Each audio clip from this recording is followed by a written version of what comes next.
If you look across epidemiological studies, millions of individuals in these studies, a very simple truth comes out, which is that the shorter your sleep, the shorter your life. That short sleep predicts all-cause mortality. The global sleep loss epidemic that is underway right now, which I believe is probably one of the greatest public health challenges that we now face in the 21st century, it is a slow form of self-euthanasia. Hi, my name is Rangan Chatterjee. Welcome to Feel Better, Live More.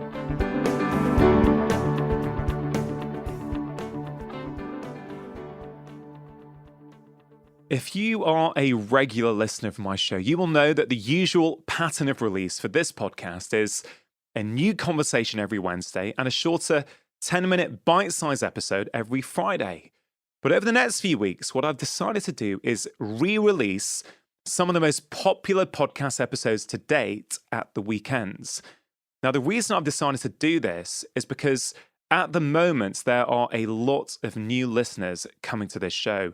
And that's because there's a lot of publicity in the media, the newspapers, on television, and on other people's podcasts surrounding the release of my brand new book, Happy Mind, Happy Life. So for new listeners, I really want to be able to showcase what this podcast is about and the variety of different topics that I try to cover every week. Now, if you're a long-time listener, I hope that you will enjoy being reminded about some of the classic episodes from the archive. And even if you did enjoy listening to the episodes first time round, I hope that you might feel inspired to re-listen. So the first conversation in this new weekend series is my initial conversation that I recorded now over 4 years ago with the author of the international bestseller, Why We Sleep, Professor Matthew Walker. Now, Matthew is a fountain of knowledge when it comes to all things sleep, but he also has a really compelling and clear way of sharing his ideas and research. Now, in our conversation, we talk about sleep potentially being the most important pillar for our health, the impacts of caffeine and alcohol on the quality of our sleep. We talk about sleep and athletic performance and how better sleep can help reduce our risk of injury. We also talk about the type of sleep that is most effective for our mental health and resilience, and how being chronically sleep deprived affects our appetite and our ability to lose and burn off fat. This really is an incredible conversation that I think is just as relevant today as it was when I recorded it 4 years ago. I hope you enjoy listening. But caffeine is a misunderstood drug. Certainly, it's a drug, right? You use the term drug, and that's interesting. It is a drug. It's what we call a psychoactive stimulant. Everyone knows that caffeine can help alert you and sort of keep you awake. That's the thing that's most known. Caffeine, if you look at some data, is probably the second most traded commodity on the surface of the planet after oil, which I think says everything about our sleep-deprived state. The other thing about caffeine, however, that most people don't realize is the time that it is in your system. So most drugs have what we call a half-life, the amount of time it takes for half of that drug to be essentially excreted out your system. Caffeine has a half-life of about 6 or 7 hours, and it's a little dependent on what type of gene that you have to sort of metabolize the caffeine, but on average, it's about that. But what's interesting is that caffeine has a quarter life of about 12 hours. What this means is that if you have a cup of coffee at noon, a quarter of that caffeine is still circulating around your brain at midnight. Wow. So to put that in context, it would be the equivalent of getting into bed, and just before you turn the light out, you swig a quarter of a cup of Starbucks and you hope for a good night of sleep.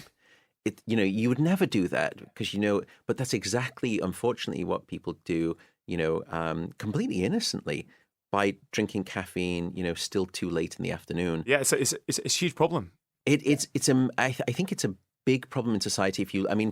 Another way to quantify this is if you just look, and I've checked out the data from the Financial Times, the number of Starbucks coffee houses that have arisen over the past 30 years is just like an exponential increase. And I think that is an expression of how we're self-medicating our state of sleep deprivation in developed nations.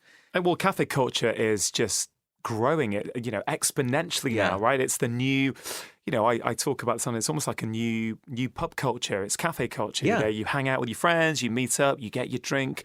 typically it'll be a caffeinated drink. Yeah. We've now got school kids. I saw in a local village I was walking through recently, after school, I popped into a cafe to get, I think, a bottle of water. I can't really remember, but I popped in and I saw a group of school kids. They must have been maybe 13 or 14. After school, they're sitting in the cafe with their caffeinated drinks, doing their homework together, catching up, whatever. I thought, wow, this has become endemic in society now. You call it a drug. I agree with you. It is a psychoactive substance that we use liberally. We let our children have it. We're not even, we often don't think about the implications of that. And so many patients of mine tell me that, Dr. Chachi, I know, if caffeine can be a problem for some people, I'm not one of those. Caffeine is fine for me. But more often than not, when they either reduce their intake or cut it out completely, the sleep quality goes up. Yeah. And Sachin Panda, Professor Panda, who, I know very well, you both sort of follow each other's research. He was on the podcast a few weeks ago, and he was saying routinely every year he will have a bit of a detox from caffeine. He'll go off caffeine. And he says, when I do that, I have a headache for a few days, but my sleep always improves. I've got more energy and my productivity dramatically increases. And I think that says it all, really.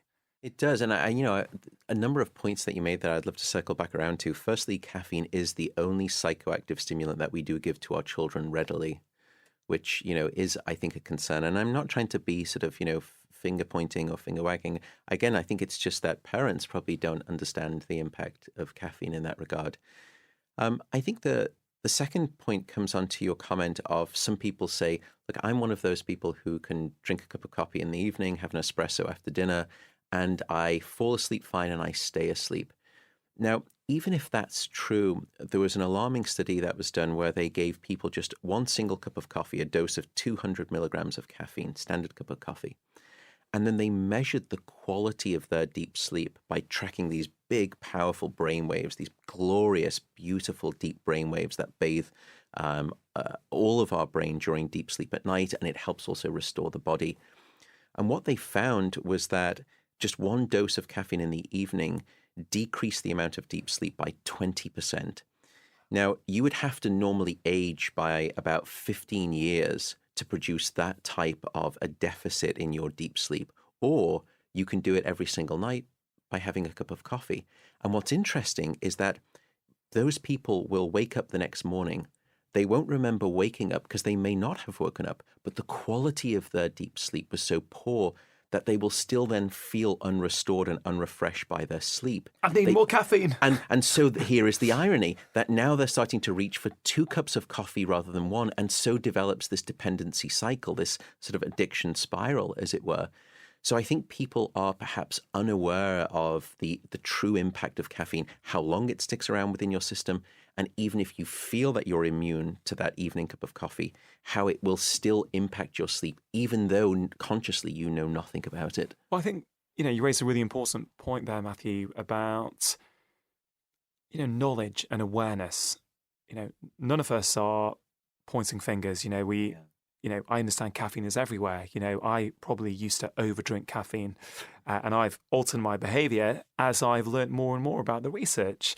And I think what we're trying to do is raise awareness of, caffeine is a sleep disruptor. There's just no question about that. And, we can dress it up any way we want, but it is a sleep disruptor. So if anyone is listening to this, if that story that Matthew just mentioned resonates with you, I'd really sort of encourage you to have a little think about your caffeine usage and just see if can you wind it down a little bit? Can you see, bit by bit, if by reducing it, it improves your quality of sleep? The recommendation I make in my book is enjoy your caffeine before noon. And I say enjoy because I get it. People love it. Right? I love a good cup of coffee, but I will not have caffeine after midday. Yeah, and I've now actually done what Sachin has done. I routinely go through sort of a caffeine detox. And right now I'm caffeine free. But, I too would enjoy that cup of coffee or a nice strong cup of, Yorkshire tea. I have no relationship with them, by the way, in the mornings. And I also love the coffee culture as well. I go out with friends and we grab coffee all the time. And I love that. And I want people to embrace it because I think it's fantastic that there's a social movement sort of circulating around that. All I would say, though, is that, decaffeinated coffee is actually really quite good. And I would struggle, and I'd love to do the sort of the Coke Pepsi challenge with decaf and caffeinated. Just in terms of the taste, you will probably notice that it wouldn't give you sort of the shakes or that sort of slightly anxious state, and you probably know the difference. But I've really become enamored with decaffeinated coffee in all of its flavors, and I love the cafe bar culture. So I'd love to embrace that. But I do like what you're saying about sort of patients just thinking a little bit about caffeine and considering it and just try the experiment, sort of set yourself the task, give it a go and see if it works for you. Yeah, I remember about a month after my book came out, someone tweeted me and said, I never ever thought that caffeine was a problem for me, but I've read your book, I've taken your recommendation, I now only have 2 cups of coffee and I have it before noon, and I've never slept this well in over 30 years. And it's just incredible how such a common thing that people are doing day to day may be impacting our sleep. And I think you make a really good point that it's like a self-fulfilling prophecy. The more caffeine you drink, the more you need, the more dependent you become, the less good your sleep is.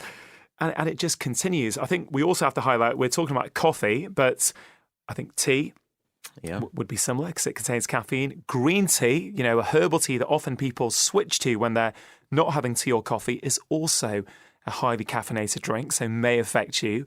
You mentioned decaf coffee. I've read some reports are saying that decaf coffee does contain some caffeine. Do you know much about that? So decaffeinated coffee is not no caffeinated coffee. So you do have to be, somewhat mindful of that.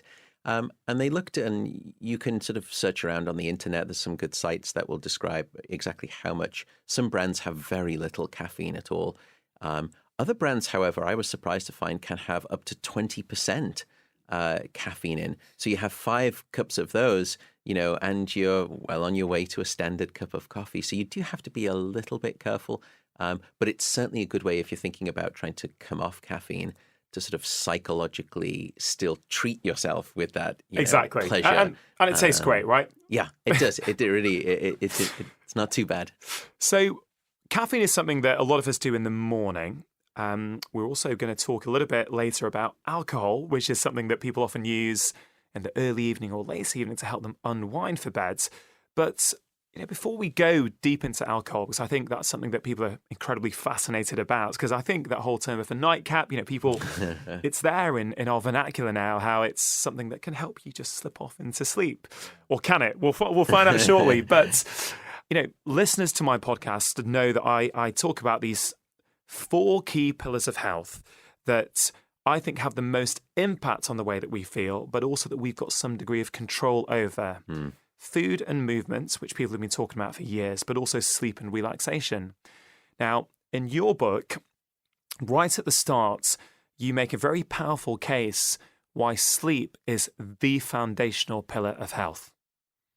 I'd love you to talk more about that. Yeah, I used to think that sleep may be the 3rd pillar of good health alongside diet and exercise. But the more I sort of did my research and the more I read from other people, I realized I was probably wrong, that in fact sleep is the foundation on which those 2 other things sit. And I'll give you an example in each. Firstly, for diet and exercise, we know that if people are trying to lose weight and they're being judicious about their food intake, they're trying to diet, but they're not getting sufficient sleep, 70% of all the weight that they lose will come from lean muscle mass and not fat. Wow. Because your body becomes very stingy in giving up its fat when you are underslept. So dieting becomes, quite redundant in that regard. You want to keep the muscle, you want to let go of the fat, and sleep deprivation will do the opposite to you. So that's the first thing. It's a foundational element on which nutrition sits. And by the way, I'd love to talk all about sort of diet, appetite, sort of increased caloric intake, increase in exactly what you desire to eat when you're underslept. There's great data there. But let me move over to activity. We've spoken about the foundation on which diet sits.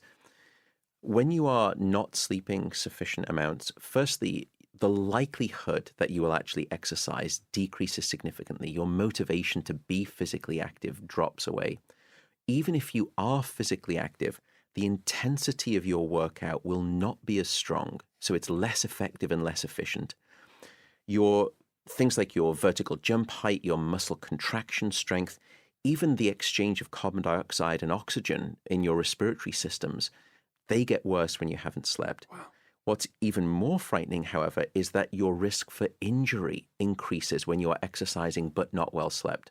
This is incredible. And they did this great study where they looked at some athletes across a season, and then they tracked their sleep. And then they bucketed those athletes into the different amounts of sleep, 9 hours, 8 hours, 7 hours, 6 hours. What they found was a linear relationship between less and less sleep and increasing risk for serious injury during a sports event.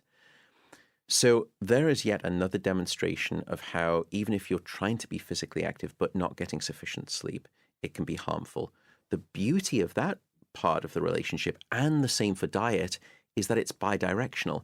That if you actually, improve your sleep, you can improve those two things. But conversely, those two things will improve sleep. Yeah. So if you start to correct your diet, you start to sleep better. We've already spoken about caffeine. But physical activity is a great way to enhance both the quality and the quantity of your deep sleep. So physical activity, as long as it's not too close to bedtime, if it's too close, your metabolic rate stays too high, your core body temperature stays too high, and that will prevent sleep. I'm seeing that a lot as well, and I've experienced that myself in terms of squash is one of my favourite games. But if I play squash at about 7 or 7:30 p.m., I can't sleep that night. I'm lying in bed at night.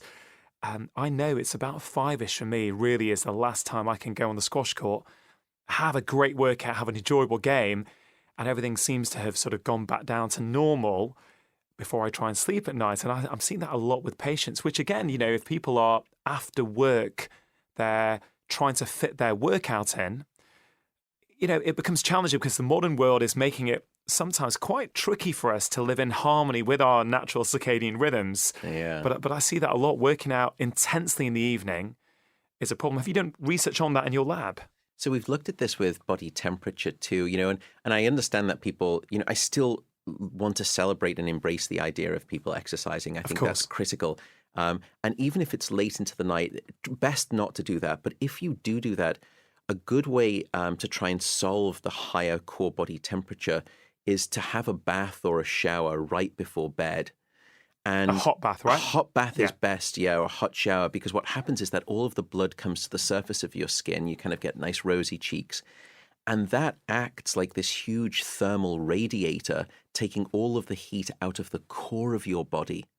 And as a consequence, the core body temperature will actually plummet and you will fall asleep easier. That's the reason that it's always easier to fall asleep in a room that's too cold than too hot.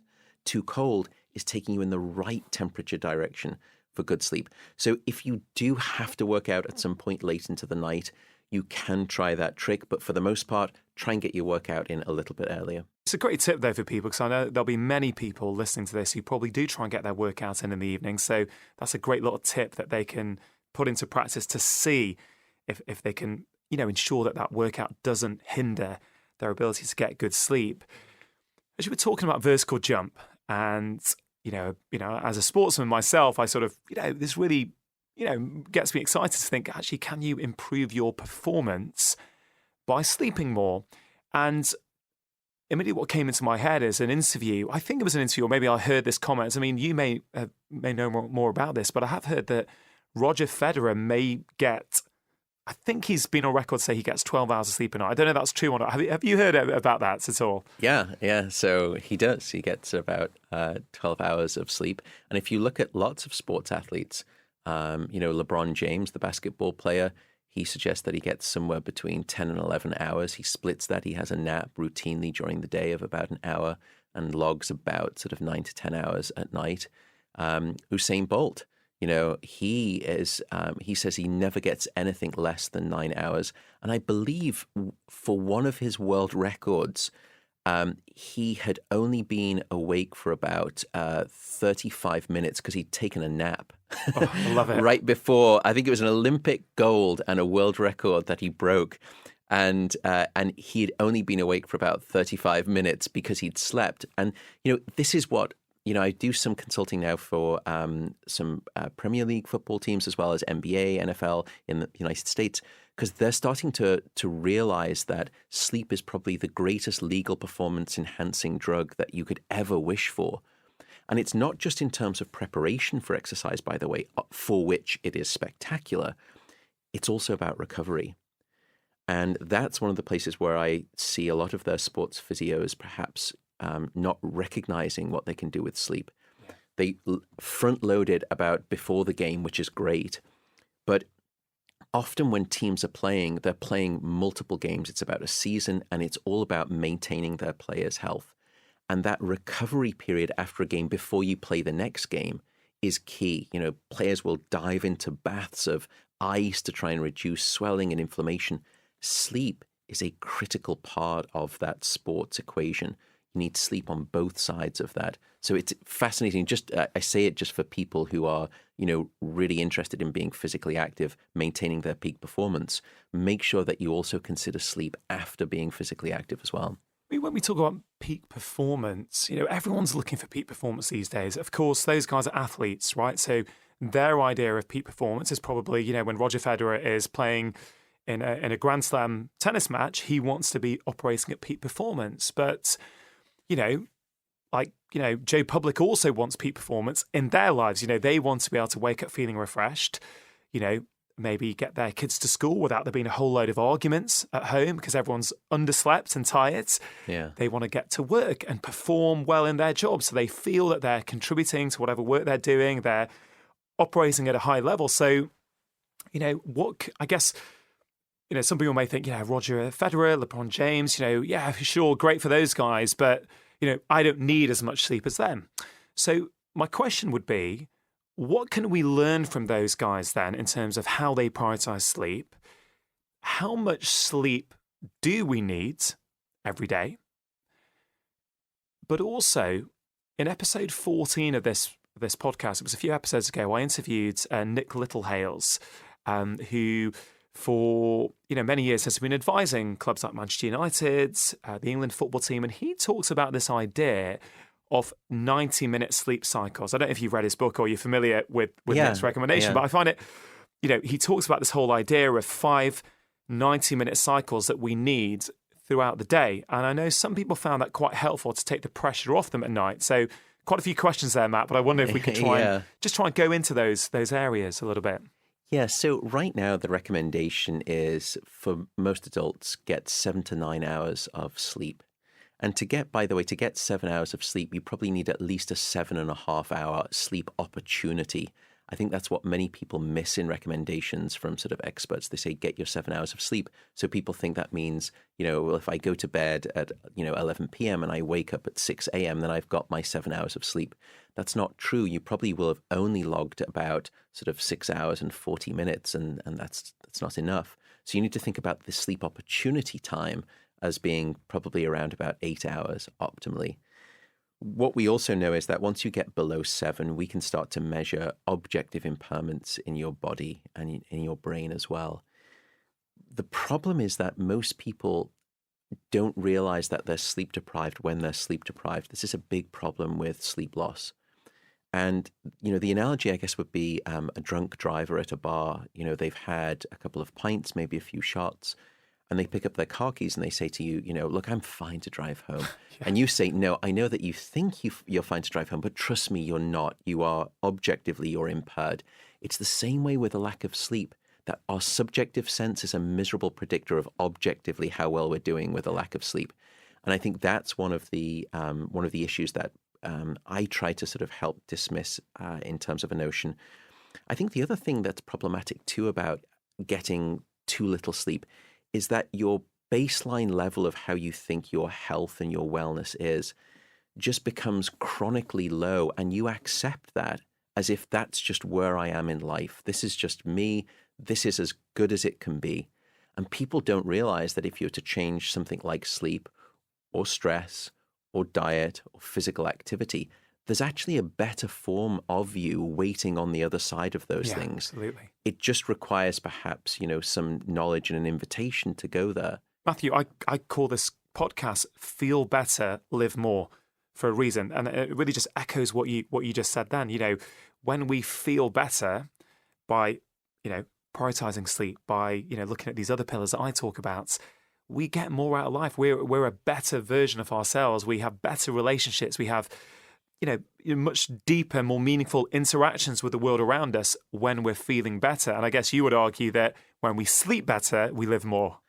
We do. I mean, firstly, that data is very clear that if you look across epidemiological studies, millions of individuals in these studies, a very simple truth comes out, which is that the shorter your sleep, the shorter your life. That short sleep predicts all-cause mortality. Wow. And so, I think we just need to stop and just let that sink in for a minute. Depriving ourselves from sleep will shorten our life. Yeah. Yeah. I mean, that's the powerful data that, the global sleep loss epidemic that is underway right now, which I believe is probably one of the greatest public health challenges that we now face in the 21st century, it is a slow form of self-euthanasia. It's a very powerful statement, one that I absolutely would agree with.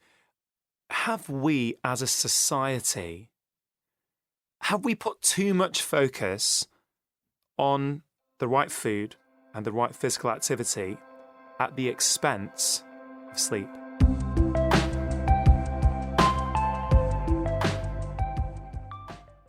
Vivo Barefoot are one of the sponsors of today's show. Now, I am a huge fan of Vivo Barefoot shoes and have been wearing them for over a decade now, well before they started supporting this podcast. I've also been recommending them to patients for years because I've seen so many benefits. I've seen improvements in back pain, hip pain, knee pain, foot pain, and even things like plantar fasciitis. And contrary to what you might initially think, most people find Vivos really, really comfortable. But I have to say, especially at this time of year, as the temperature is starting to drop, their winter boots are absolutely fantastic. And I myself am really enjoying wearing their brand new Gobi warm-lined winter boots. Now, as well as adults, I think they are a fantastic option for children. And I really hope that in the future, more and more children start wearing barefoot shoes like Vivos, as I think this can prevent many downstream problems in the body later on in life. And remember, whether for your children or yourself, if you've never tried Vivos before, it's completely risk-free to do so, as they offer a 100-day trial for new customers.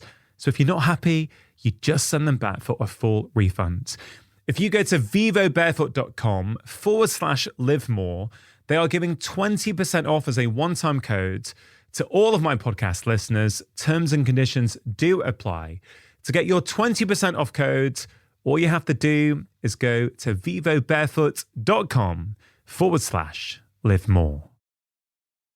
Today's bite-sized episode is sponsored by AG1, one of the most nutrient-dense whole food supplements that I've come across, and I myself have been drinking it regularly for over 5 years. It contains vitamins, minerals, probiotics, prebiotics, digestive enzymes, and so much more, and can help with energy, focus, gut health, digestion, and support a healthy immune system.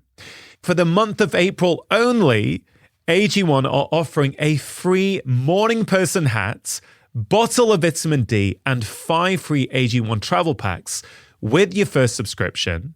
Just go to drinkag1.com/livemore to unlock this exclusive offer and get started on your journey to better health today.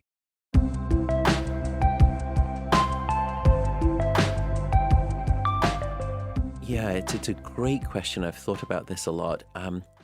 I don't think we've done it at the expense of sleep, perhaps, but I do resonate with your comment that I think sleep has perhaps been the neglected stepsister in the health conversation of today. And I think it's been left out in the cold. There's probably a number of reasons for that. The first is just because scientists like me are to blame. What I mean is that we have not adequately communicated to the public or to medicine or to healthcare professionals in general how critical the importance and necessity of sleep is. And I liken where we are with sleep with where we were for smoking 50 years ago.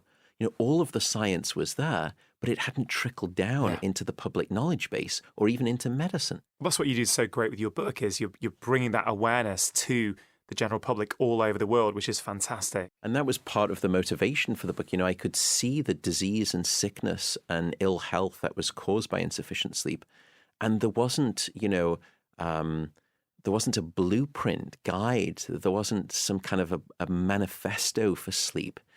And so that was part of the reason to write the book. But I think to come back, to why sleep is being left out in the cold, I think part of it is people like, at least my fault. I think the other thing too is that unlike diet and exercise, sleep has an image problem. I think nobody feels ashamed about saying, I went out for a run at lunchtime, or, I had a great run this morning. Nobody necessarily feels ashamed about, putting salad on their plate, and making a really healthy meal. But I do think people feel sometimes ashamed by saying, well, I need at least 8.5 hours of sleep a night. And sometimes I've heard the reaction of people saying, really? And that really has a hint in it to suggest that if you're getting sufficient sleep, and I choose that word carefully, sufficient, then you must be lazy, that you're slothful.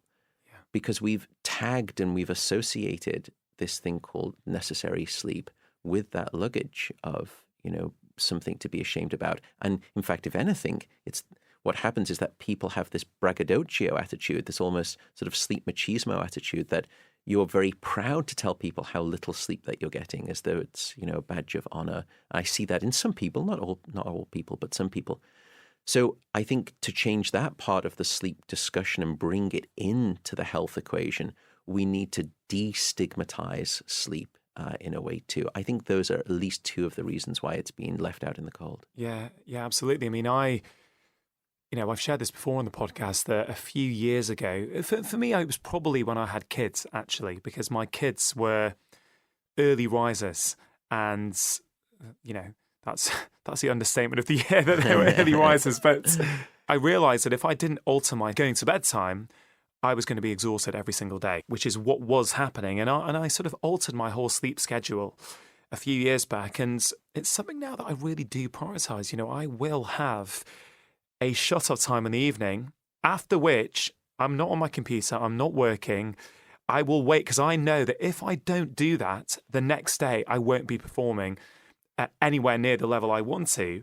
And it actually reminds me of that Facebook conversation we had, the Facebook Live chat we did. Yeah. So guys, we were trying to schedule this chat for a little while. And I love this. Yeah. We put a date in, and then Matthew had to move the time, and I got an email, I think, from your publicist saying, can we move this time? And I thought, well, that's 9 p.m.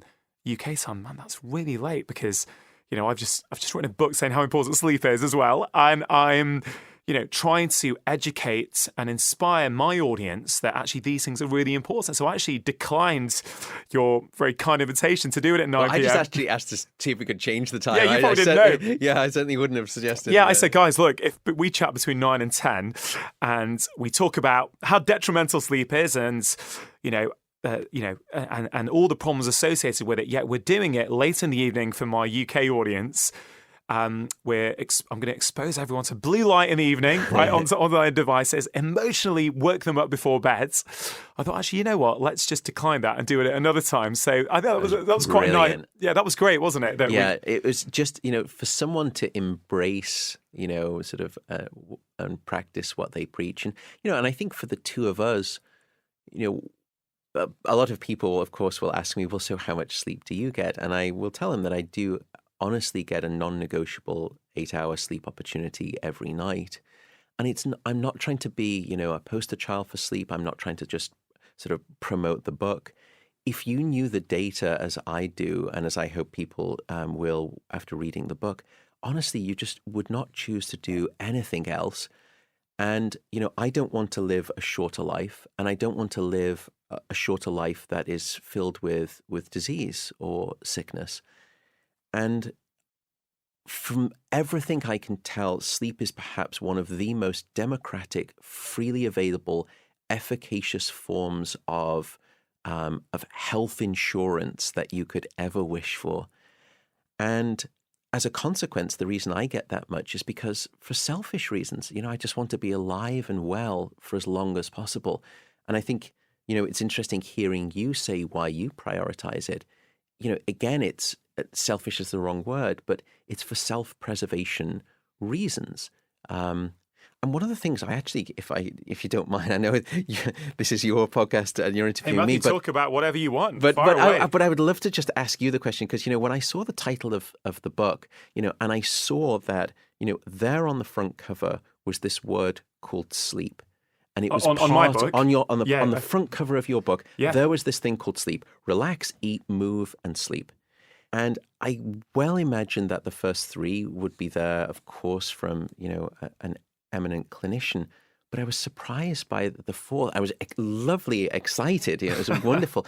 But tell me, where did that decision come from to include sleep? Where did you get the awareness from? Where did you get the sensitivity to sleep? Was it boots on the ground with patients? Was it in a medical curriculum? Was it personal? Tell me. I'd love to know. Yeah, I think, Matthew, it's a great question, really. I mean, I guess my journey into this, I've really been keen to promote lifestyle, comes from a real feeling that in medicine we've lost our way a little bit. Now, I'm not putting blame on anyone, but I sort of feel that the medical system is set up around acute diseases, acute problems that respond very well to our magic bullet pharmaceutical interventions. But I think the health landscape, even in my career, and I've nearly been seeing patients now for about 20 years, even in my career, I have seen the health landscape of the patients that I see change dramatically. Whereas now the bulk of what I see in my daily practice, I say 80% of it is in some way driven by our collective modern lifestyles. And so I've been delving deep for a few years now in terms of, what are those lifestyle factors that I can leverage with my patients to get a better outcome. And of course, when I first started going on this journey, it was all about food, right? It was like, okay, it's all about diet, and if we were having this chat 5 or 6 years ago, I would be saying, most of what happens to us, most of our health determinant is basically foods. But I disagree now, because I think when you know the science, when you have seen the science, as you detail so beautifully in your book, the case is compelling. You can't really ignore sleep. So I'm a doctor who wants to get my patients better, like every other doctor.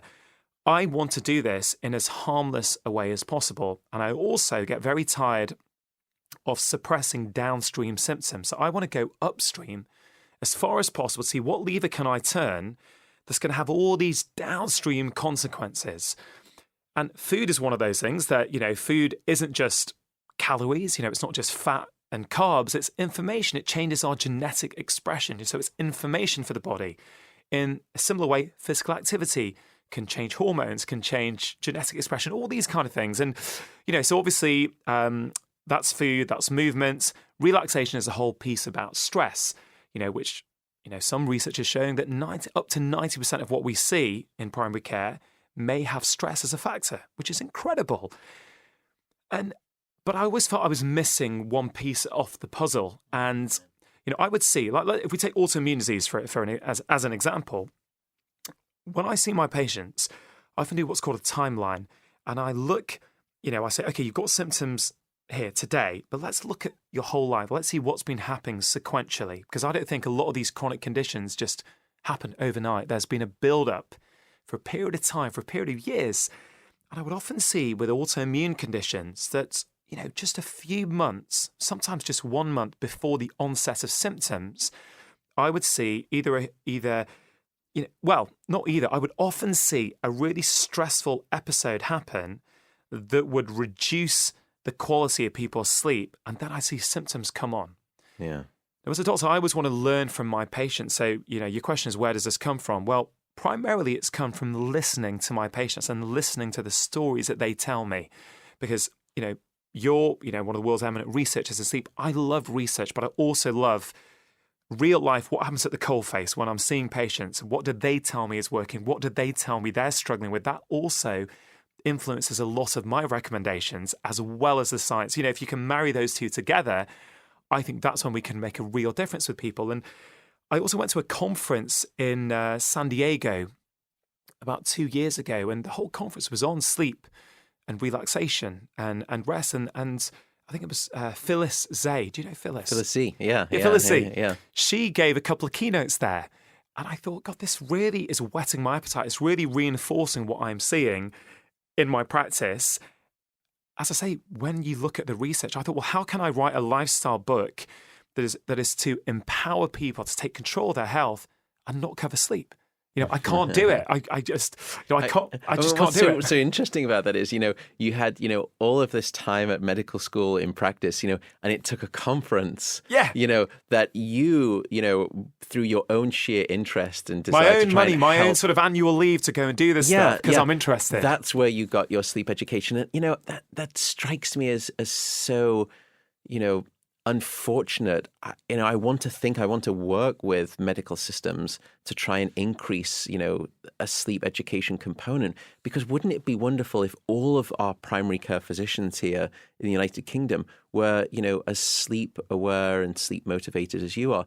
And I'm sure they would be delighted to receive that information. I have lots of friends here who are doctors, and I know that they would embrace that and would love to try and increase wellness in their patients, but there's just no pathway that we've engineered in the medical system to gift them with that knowledge and dispense wellness to their patients, because sleep really is the tide that raises all of the other health boats. It's just as you said, it's the superordinate node that if you manipulate it, it's like the Archimedes lever, you pull that, everything else can start to come into play. Yeah, you get the sleep better. It affects your brain, it affects your hormones, it affects your genetic expression, it affects all these sort of things that we might be looking for drugs to affect those individual pathways, but you can improve a lot of them by improving your sleep. Yeah, and it's we think, well, that sounds almost too good, but don't forget, it took Mother Nature 3.6 million years to evolve this necessity of 8 hours of sleep in place, which I should note, by the way, that if you look at the data,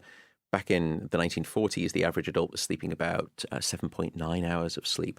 Now that number here in the United Kingdom is closer to 6 hours and 30 minutes. In other words, within the space of 100 years, which is a blink of an evolutionary eye, we've lopped off almost 20% of our sleep need. How could that not come with demonstrable health and disease consequence? So I think, there's that component there. But I love what you were saying that, in medicine, we're often, or even in research and pharmaceuticals, we're often trying to sort of manipulate one pathway in one area of the metabolic system, or one aspect of the immune system, or one feature of the cardiovascular system. And, sleep affects all of those. And we can, I'll give you an example. Firstly, we know that if you get a patient and you have them sleeping just 6 hours for 1 week, this is someone, let's say, who is healthy. At the end of that 1 week of short sleep, their blood sugar levels are disrupted so significantly that they would be pre-diabetic, that you would diagnose them as being in a state of pre-diabetic. Just from sleep deprivation. Just from sleep deprivation. We control all of the factors. You can also speak about sleep loss and the cardiovascular system. And all it takes is 1 hour of lost sleep, because there is a global experiment that's performed on 1.6 billion people across 70 countries twice a year, and it's called daylight savings time.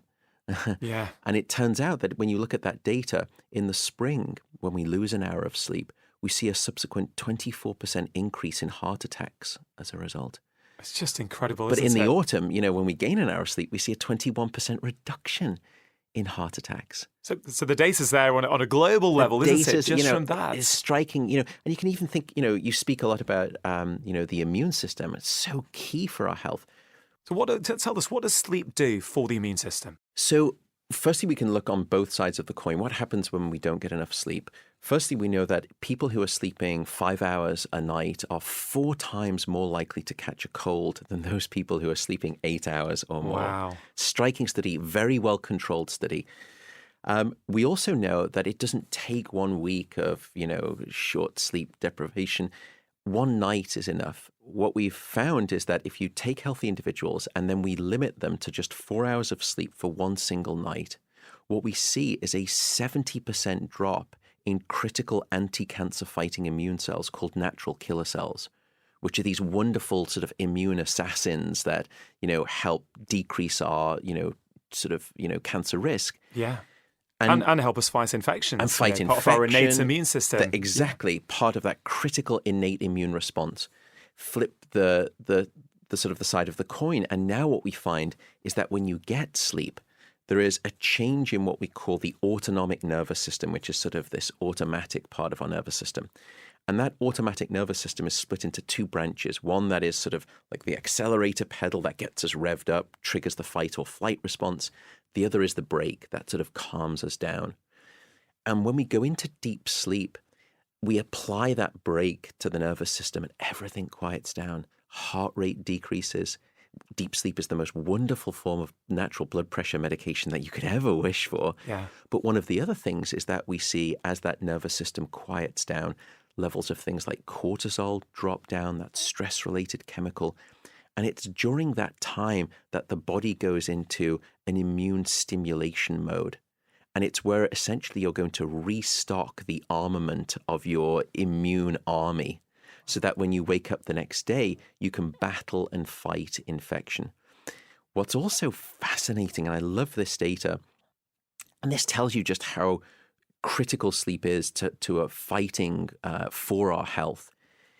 If you look at people who become infected, or you actually infect them in the experimental laboratory, let's say with sort of a cold vaccine, or you immediately trigger increased sleepiness and increased amounts of deep sleep.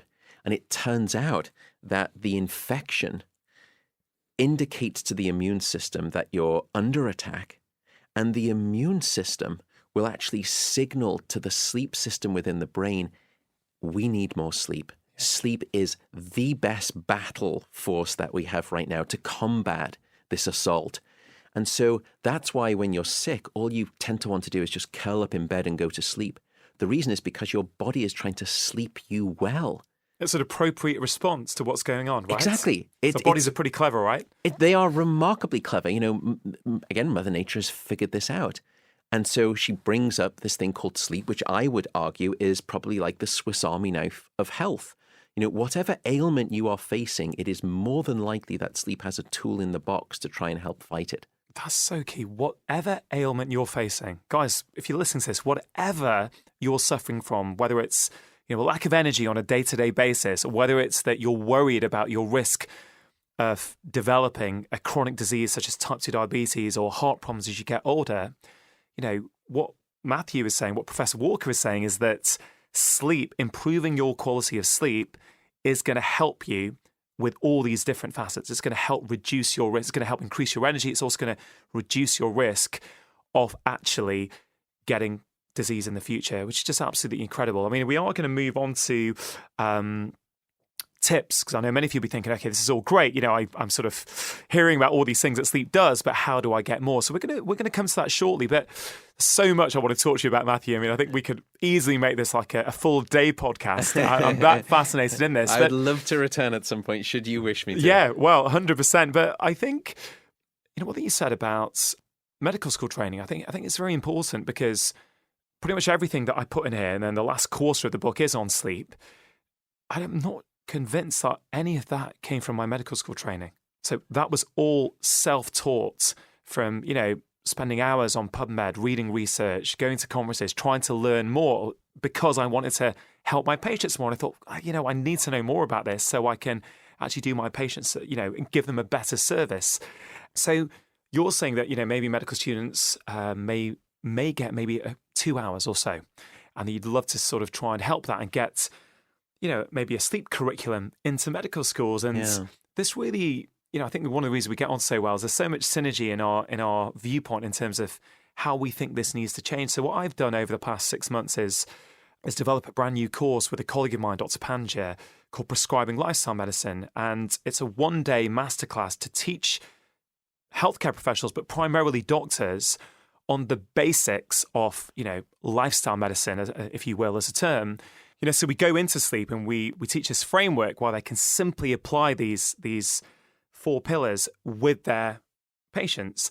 One thing that we do talk about on that course, and I think we've not spoken about this yet, is about sleep and its role in mental health. And, you know, what's interesting, you mentioned bidirectional relationships before and how a lack of sleep can increase our risk of problems, but also sleep can be a treatment as well for various things. And I wonder if you could talk about that in relation to mental health problems such as anxiety and depression, and maybe from then just move briefly onto Alzheimer's if possible. Yeah. So we've done a lot of work in this area of sort of sleep and mental health. I think the first point to note is that we have not been able to discover a single psychiatric condition in which sleep is normal. Wow. And I think sleep has a profound story to tell in our understanding, in our treatment, maybe even ultimately at some point our prevention of grave mental illness. And I don't say that flippantly. Firstly, we've done some work where you can take healthy individuals and you can deprive them of sleep for a single night. And then you place them inside an MRI scanner and you look at how their brain has changed. And what we find is that these deep emotional brain centers erupt when you're sleep deprived. You become a lot more emotionally reactive, impulsive. There's a deep brain center called the amygdala, which is one of the centerpiece regions for the generation of strong emotions. That part of the brain is up to 60% more reactive when you're sleep deprived relative to when you've had a good, solid night of sleep. And we've also found That's a huge amount.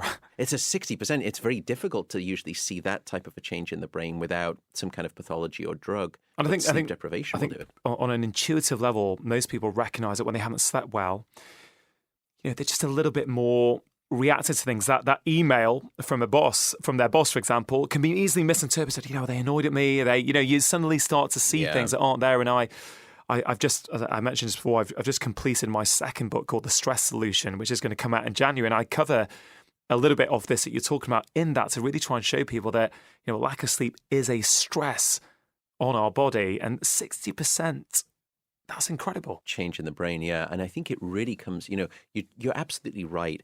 Many of us have a sense that, you know, I just snapped ... You know, those are the words that usually follow a bad night of sleep or when you've not got enough sleep. And we know it all the way down sort of the age chain. You know, you think about a parent holding a child, the child is crying and they look at you and they say, well, they just didn't sleep well last night. As if there's some universal knowledge that bad sleep the night before equals bad mood and emotional reactivity the next day. And it doesn't stop in infancy or childhood or adolescence. It's true when we are adults as well. And we've seen this data. What I think is concerning is that neurological signature that we discovered in that study is not dissimilar to numerous psychiatric conditions. And in fact, we're now finding significant links between sleep disruption and depression, anxiety, including PTSD, schizophrenia, and most recently and tragically, suicide as well. In fact, a short sleep duration is usually predictive of either suicidal ideation, suicidal thoughts, suicide attempts, and tragically, suicide completion. So I think the scope through which sleep is impacting mental health disease, I think, is considerable. We used to think in psychiatry that the psychiatric disease was perhaps causing the sleep disruption. I think now we've been forced to change our minds. It's not as though it's completely in the opposite direction. It's not that every psychiatric condition is a sleep disorder. That's not true either. But is it a two-way street? I think that's probably more tenable. In fact, is the dominant flow of traffic perhaps more in one direction than the other? I think that's also reasonable to assume on the basis of the data right now as well. So I think there's clearly an intimate relationship between our mental health and our sleep health. Matthew, these, the implications of what you just said, I think, are so profound. We've got to accept in the 21st century, not only do we not prioritize sleep enough, we're a chronically sleep-deprived society. We're now going through a mental health epidemic. You know, Mind, the charity here in the UK, say that about 1 in 4 people in the UK now in any given year are going to be diagnosed with a mental health problem.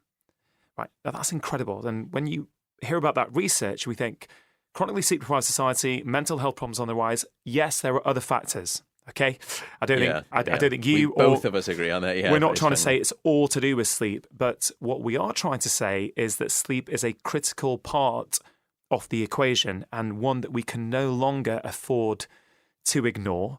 So I find that research fascinating. And it makes me think as a doctor, you've mentioned already type 2 diabetes, heart disease, mental health problems such as depression and anxiety. I know at our previous discussion, again, guys, I'd point you to that Facebook discussion because we won't have time to go into this today, but we will when I get you back on the podcast. On our Facebook discussion, we did go into Alzheimer's and how, sleep deprivation you feel may be causative now or one of the causative factors that causes Alzheimer's disease. That's right. I'm thinking, well, I often say this when I'm teaching doctors, why are we not bringing up sleep quality with pretty much every single patient that walks in through our door?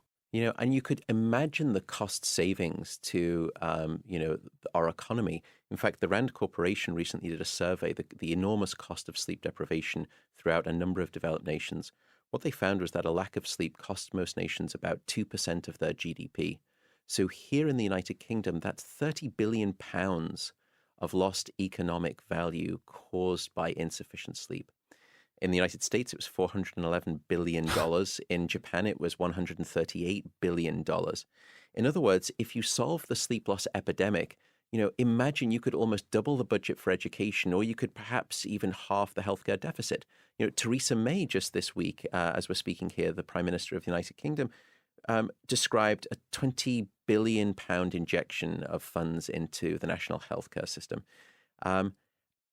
And there's uproar about where that money is going to come from. Sure. Well, if we just simply prioritized and solved the sleep epidemic, the sleep loss epidemic, we could cover that and still have £10 billion left over. Yeah, I know. And this podcast doesn't sound to be too political, but I would say that, I find a lot of the messaging around the NHS and public very short-sighted. It's about pumping more money in to fix downstream issues, whereas we've got to look at prioritizing sleep as a society, whether it's the lighting that's used in hospitals when patients are trying to recover from illness, which isn't very helpful a lot of the time, whether it's teaching our children about it and encouraging good habits, at school, but also as parents with our kids, really ingraining. And I think, we've not really got into technology today and how the overuse of technology can potentially be problematic for sleep. I agree. Sleep, it's such a simple lever to turn. It's also, we'll come into tips in just a second, but, so many health inequalities are there from people from different socioeconomic groups. We know in the UK that, you can have as much of a 10-year difference in your life expectancy depending on where you live. One thing I like about a focus on sleep, and I appreciate that there are many pressures in deprived communities, financial stresses, maybe a lot of shift work, maybe working multiple jobs. That's so right. I absolutely understand and recognize that there are significant issues that we have to overcome. But a lot of the recommendations that we're now going to talk about that I cover in my book and you cover in detail in your book, most of the recommendations to help people to, get more quality sleep are free of charge. Yeah, I often say that I think sleep is perhaps the most democratically, freely available healthcare system for everyone around the world. Now, that's a bit of a glib statement on the basis of exactly what you just said, I think about, and the data is quite frightening. We've been looking at this too, at sort of low socioeconomic status communities, and there what you'd see is just what you described, higher general social stress that impairs sleep, usually working multiple different jobs, split shifts, working the night work. Often people in those communities are working in the service industry. That usually means that you're either up very early or you're staying in work very late, all of which comprise, factors that work against sleep. So I want to be really appreciative of that. Yeah, me too. But still, I think, the tips that we can do right now to start sleeping better every night should be applicable and for the most part utilized by just about everyone, as long as you don't have a sleep disorder. Well, Matthew, normally I end the podcast off by asking people for 4 key tips that people can put into practice immediately, but we don't have to limit it to 4. I want this podcast to inspire people to not only take sleep seriously, but to give them some practical help. So immediately after listening to this, I can put the headphones down and go, right, I'm going to do what Professor Walker's asked me to do. I'm going to try these 5 things today. In your experience, and you've been interviewed all around the world now to do with your book, what are those common things that people aren't doing that they could do to help improve their sleep?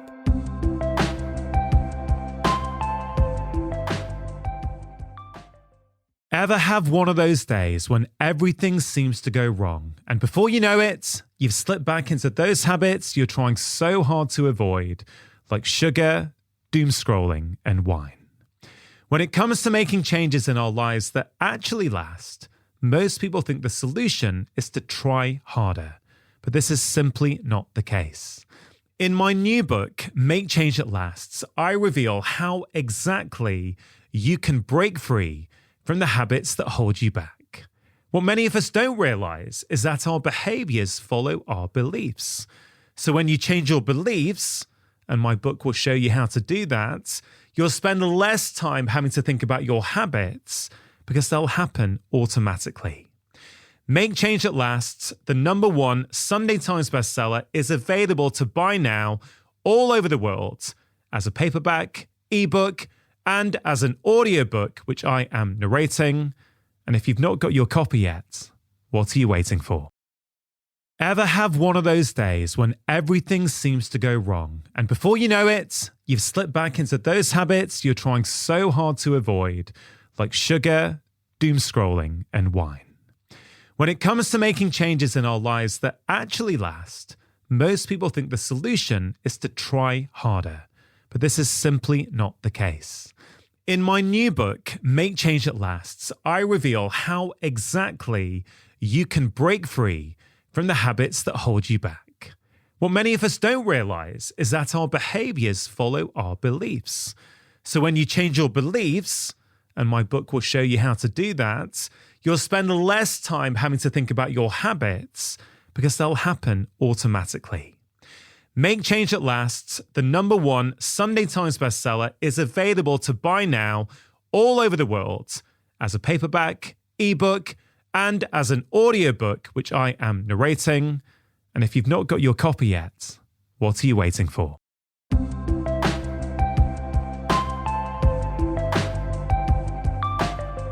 Yeah, so there's probably maybe 5 things that people can do right now to get better sleep. The first is regularity. Going to bed at the same time and waking up at the same time, no matter what. Even if you've had a bad night of sleep, still try to wake up at the same time. Just understand it's going to be a tough next day. And then get to bed at the same time that following night, and you'll have a good night of sleep. You'll sort of sleep a little bit more soundly that night. Even if it's the weekday or the weekend, don't do what we call social jet lag, which is sort of where you sort of sleep too late at the weekend, and then on Sunday night, you've got to drag your body clock all the way back and try and force it to sleep at a time when you haven't been sleeping before. That's torture. Regularity is key. The second thing is temperature. We've spoken a little bit about that, but keep your bedroom cool. Probably around about 18 degrees Celsius, which is colder than most people think. But cooling the room down takes your body into that right sort of thermal space for good sleep. It cools it down. Darkness, we've spoken about too, but we are, I think, a dark deprived society in this modern era. And you need darkness at night to allow the release of a hormone called melatonin, which helps time the healthy onset of your sleep. So yes, it's to do with blue light sort of emitting devices, screens, phones. Those are things that you should try and stay away from in the last hour before bed. But it's not just that. It's also overhead lighting. You know, we don't need to be bathed in electric light all night. In the last hour before bed, just try turning half of the lights off in your flat or in your home. You'd be surprised at how soporific and sleepy you become when you're shrouded in darkness. So that's the third thing. The fourth thing is, I would say, walk it out. And what I mean by that is, don't stay in bed if you've been awake for 20 or 25 minutes, either trying to fall asleep or you've woken up and you're trying to get back to sleep. The reason is because your brain is this wonderfully associative device, and it will start to very quickly learn that being in bed is about being awake rather than asleep. So what you need to do is, after about 25 minutes, just relax, understand that sleep is not quite here yet. Go to a different room, in dim light, read a book or listen to a podcast, but don't check email, don't eat, because it trains your brain to expect that in the middle of the night. Only return to bed when you are very sleepy, and that way your brain will start to relearn the association that your bedroom is the place of sleep rather than the place of I think wake. that's a really important tip, Matthew, that, you know, I know even from our first conversation on Facebook, but whenever I talk about sleep, people can often get really wound up about this and say, I'm doing all those things. I can't sleep. And they've really just, without trying to, their brain has just got into this position where it's been trained not to sleep. It's been trained to not associate the bedroom with sleep. Or, so many people I see, what I hear about on social media are doing work emails right up to the moment they fall asleep. And we mentioned children before, and I often say, children need a bedtime routine. We know that, right? Why as adults do we think we're any different? We should, and you're absolutely right. We've turned the bed in this day and age often, into a kitchen. We've turned it into an office. We've turned it into a cinema. We do all of these things typically on the bed, which then it does impact the brain's association. It gets quite confused about what this thing called the bed is all about. So I think that's a very helpful tip. And try not to get too anxious if you're sort of falling asleep. I know that probably a lot of what I've been telling people will make you feel anxious if you're not being able to get the sleep that you need. But try not to worry about it. Everyone has a bad night of sleep. Just get up, understand that you're going to be awake for a little bit longer, and then go back to bed, and you will start to relearn that association. And in fact, a lot of people and patients will say to me, well, I'm falling asleep on the settee watching television, and then I get into bed and I'm wide awake and I don't know why. And again, it's because of this association that you've learned with the bed. The final two things, one of which we've mentioned, is what you intake into your body, caffeine and alcohol. We've spoken about caffeine, but I'll speak about alcohol quickly. Many people use alcohol as a sleep aid, and it is anything but an assistant to sleep. Alcohol is a class of drugs that we call the sedatives, and sedation is not sleep. Unfortunately, sedation is not sleep. It's very different. So what you're doing when you have a nightcap or you use alcohol to try and get to sleep, and many people do, understandably so, they mistake one for the other. You're just knocking your cortex out. You're not in natural sleep. The two other problems with alcohol and sleep: firstly, alcohol will fragment your sleep. So if I were to record someone's sleep in the laboratory after they've had a couple of drinks, their sleep is littered with all of these awakenings throughout the night. Now, you tend not to remember waking up, but the next day you feel, again, unrefreshed. You don't feel sort of bright and alert or restored by your sleep, but you don't remember waking up, so you don't link it to the alcohol. But alcohol is bad at fragmenting your sleep, produces poor quality. The final thing alcohol is good at doing is blocking your dream sleep or your REM sleep. And we know, to come back to our conversation, REM sleep is critical for emotional first aid. REM sleep provides overnight therapy. It's a form of emotional convalescence, and alcohol will block that REM sleep quite viciously. So those would be the 5 tips, I think, for better sleep. Yeah, Matthew, thanks. I love that. Just to say on alcohol, is it dose dependent? So, for example, some people say, well, I'm okay with 1 glass of wine, but 2 or 3 glasses is going to fragment my sleep. Can you comment on the dosage there, or would you advise people who are struggling with sleep to knock it on its head, basically? I know, and it's so hard for me to answer this, and this is one of the many reasons why I'm such a deeply unpopular person. But I don't think that's fair to say. But firstly, I don't want to sound puritanical. Life is to be lived to a degree, and all of these things that we're discussing, we're trying to speak about the extremes. But I also want to empower people with the knowledge. I'm not here to tell you necessarily what you should or you shouldn't do. I just want to give you the scientific facts, and then you can make the choice.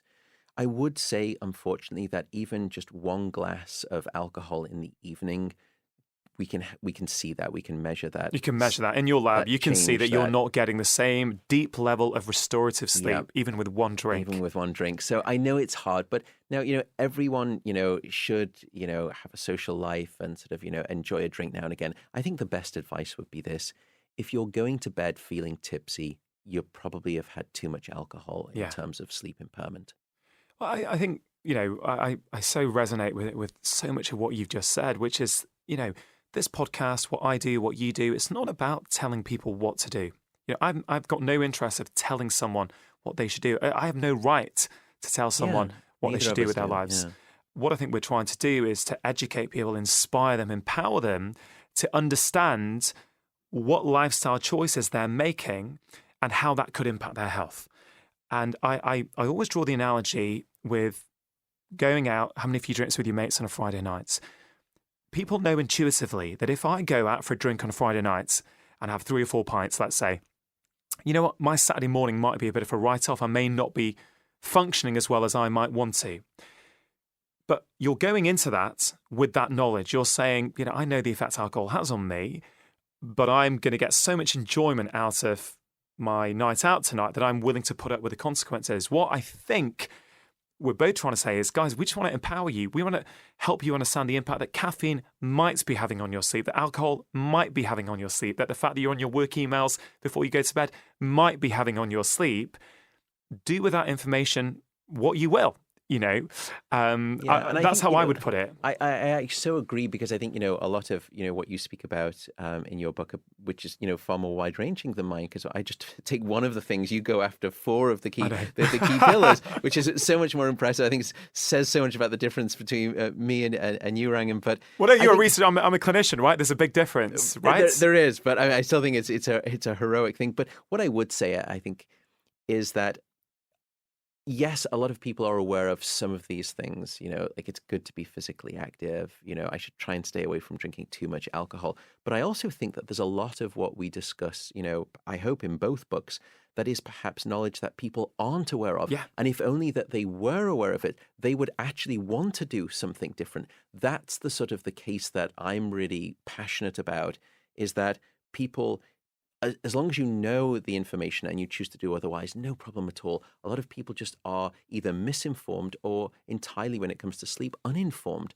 That's the goal. That is the goal. And it's really about, it's that empowerment piece. And this is one thing I just want to end on, is just to say, guys, look, it may not be that you can just change one thing and suddenly have a great night's sleep. You might have to change 3 or 4 things together.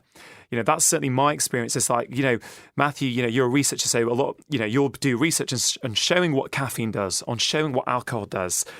But I would say, as a clinician, use that research, but maybe you might have to try a few things. Like you might try, for example, 1 week with no caffeine and no alcohol and see how you sleep, because then you can be empowered to decide what you're going to do after that. Are you going to go back? Or maybe then, I always try and get people sleeping as well as they've ever slept.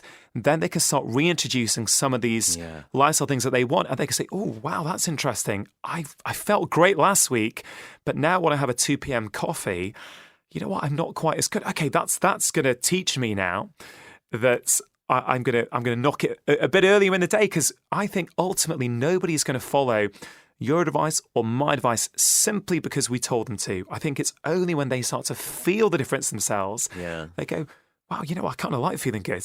Yeah, and I think, you know, I love your point about just trying to give it time too. You know, sleep and starting to change your sleep and seeing the effects of getting better sleep. It's a little bit like exercise at the gym. You know, you're not going to go to the gym one day and wake up looking like Arnold Schwarzenegger.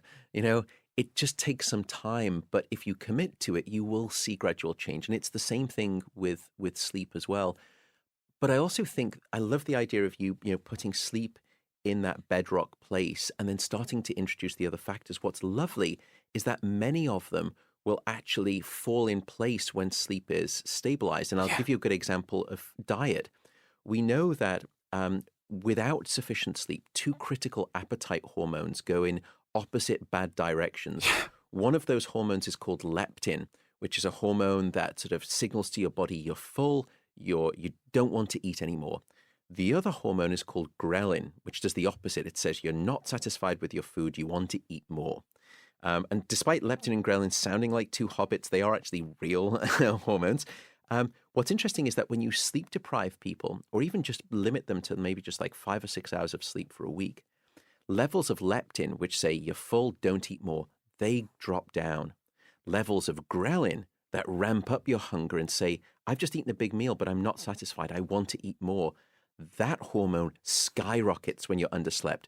So no wonder people who are sleeping just 5 to 6 hours a night will actually eat on average somewhere between 200 to 300 extra calories every single day.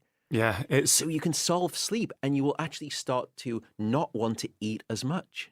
yeah, and this is why a part of weight loss is to sleep better. It's Yeah. a critical factor, and I think next time I get you on, Matthew, we'll probably go into detail on that. We'll probably go into detail on Alzheimer's and maybe even things like menopausal symptoms and hormonal symptoms that I also see sleep deprivation playing a huge role in. I know you're on a really busy schedule. That's what happens when you have such a popular international best-selling book. Well, and you know all about that too. So. Well, guys, I'd highly encourage you to pick up Matthew's book, Why We Sleep. It's absolutely brilliant. It's got pretty much everything you've ever wanted to know about sleep. I think you'll probably find in that book. I look forward to when you release a later edition, when you've got newer research coming out in the future at some points. But Matthew, one question I like to ask my guests who are, leading researchers in the field is, as you became more and more aware of all this sleep research, what was the biggest thing in your own lifestyle that you changed on the back of your research? I think it was probably caffeine. I think just seeing the data and then doing those types of studies ourselves, and particularly the finding that we discussed were even if you're asleep, the quality of that sleep is just not as deep. That really got me concerned, and that's when I really started to pay attention to my caffeine content. And are you teetotal now with caffeine, or are you? So right now, yeah, I am. I drink decaffeinated tea and I drink decaffeinated coffee.